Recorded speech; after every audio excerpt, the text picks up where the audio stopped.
Hi, welcome. I'm Mary and I hook books. I crochet things inspired by books. Mostly audiobooks I listen to as I crochet. Mostly science fiction, urban fantasy, horror, some nonfiction, and other genres sprinkled in there. I am very behind on filming and updating because my air conditioner died and I live in Texas. So I had fans going and going and going and going, and now not having all that noise and buzzing is a little weird, honestly. I'm like, my apartment feels too quiet.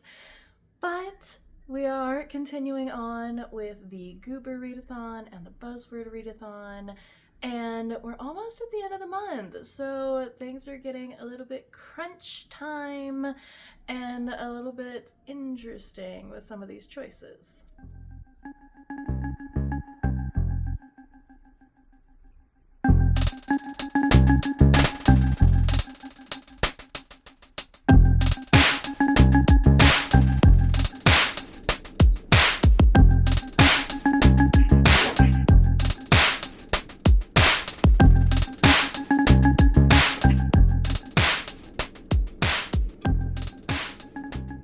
Public Anchovy #1.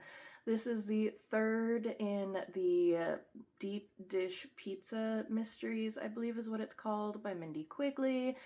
And I really enjoy this series. I am really glad I discovered it. It was one of the bonus borrows from Hoopla at the end of the month. Use your local library.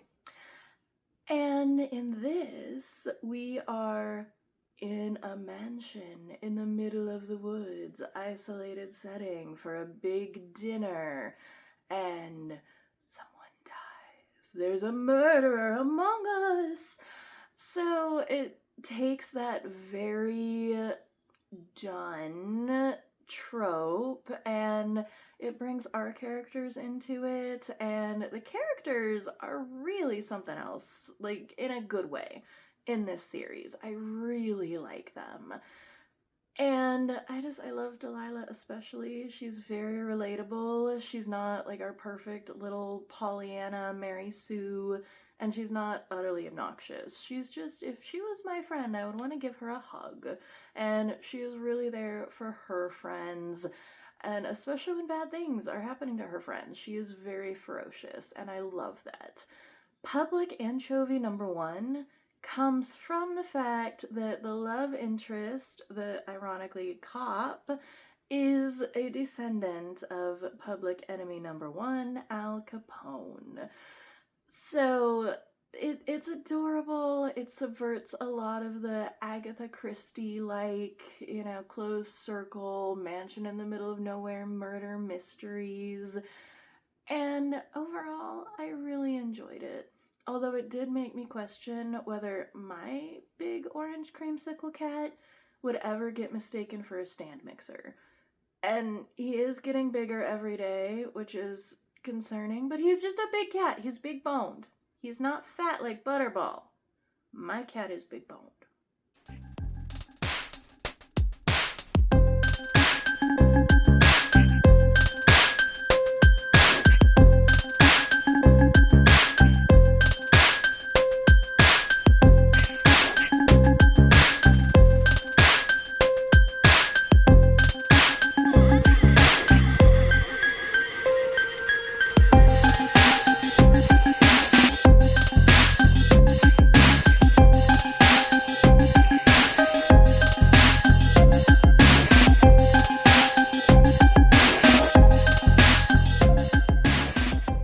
The Devil Made Me Brew It satisfies the buzzword prompt for make or made, and the Goober Readathon prompt, a genre you normally don't read. And romance is generally not my thing. In fact, a lot of the time, if you've been here for a while, you'll know I say I could have done without the romance.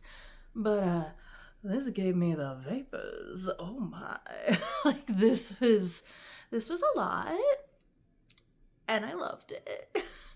The girl, the main love interest, is so just she's sweet and adorable and nerdy, and she is doing things on her own. She is very capable, but she's also flawed and she's struggling, and I love that. And she accidentally drunk summons the literal devil. So, yeah, and he is devilishly handsome and actually kind of a sweetheart. So I really enjoyed this. The spicy scenes were spicy.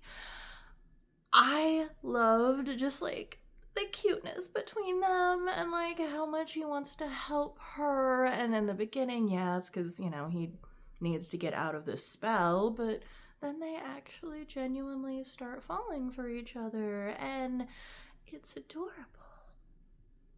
As a paranormal book, there were a couple things missing. Like, he literally has this whole subplot that we're just like, all right, I'll let my friends take care of it now. Like, what? Like, okay. And as like a romance, do demons get STDs? Like, we should have had like a conversation about this. We should have like a protection conversation and a consent conversation. But like, it's a witch and a devil, so we're just gonna assume that like nobody gets STIs in this world because they're in. I don't know. So that probably would have made it a 5-star, but I really enjoyed this, like, so much more than I thought I would. Like, who am I that I really loved this? And he calls her Mushroom because the first time they meet, she's wearing like a mushroom top and she's just so cute and awkward. Just, they're adorable and I love them. Who am I?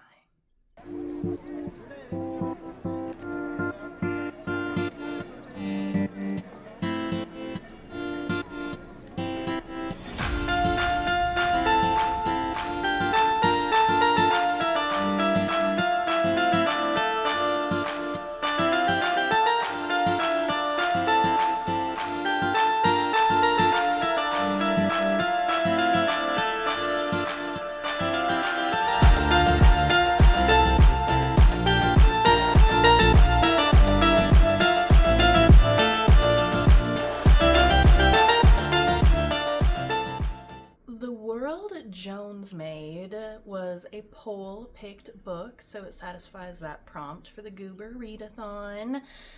I have had hit or miss luck with Philip K. Dick.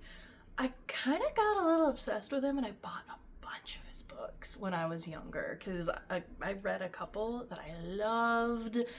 And then, like, his later work, I was like, you were on so many drugs, weren't you, buddy? I tend to enjoy his earlier work more. This, I think, is in the middle. It feels a little bit like a stitch-up novel, and maybe it was. I felt a little bit betrayed by the blurb, because Jones isn't actually that big of a character. I was expecting something similar to The Lathe of Heaven based on the blurb. But it was just weird. Some of the individual stories were really great and I enjoyed them. But it wasn't cohesive, which is why I think it might be a stitch-up novel. But, like, the quality was just all over the place and kind of just in the mid-range, which is kind of sad, but I mean, it's okay. Maybe I'm just over my classic sci-fi era at this point. So I think I gave this just like a flat 3 stars. Thank you again for joining me and my adorable little fur bubbas this week. I want to know if you've read any of these books, if you have opinions on any of these books, because some of these books I do feel the need to talk to people about. And let me know if you're making anything fun. This pattern will be in the description box as always, along with all my other socials and such. Please do the YouTube thing, like, subscribe, comment, all that fun jazz. If you'd like to support the crochet cause, you can do so financially using the Buy Me a Coffee link in the description as well. And as always, take care of yourself, take care of each other, drink some water, get some rest, eat your vegetables, keep your head up, shoulders back, and breathe.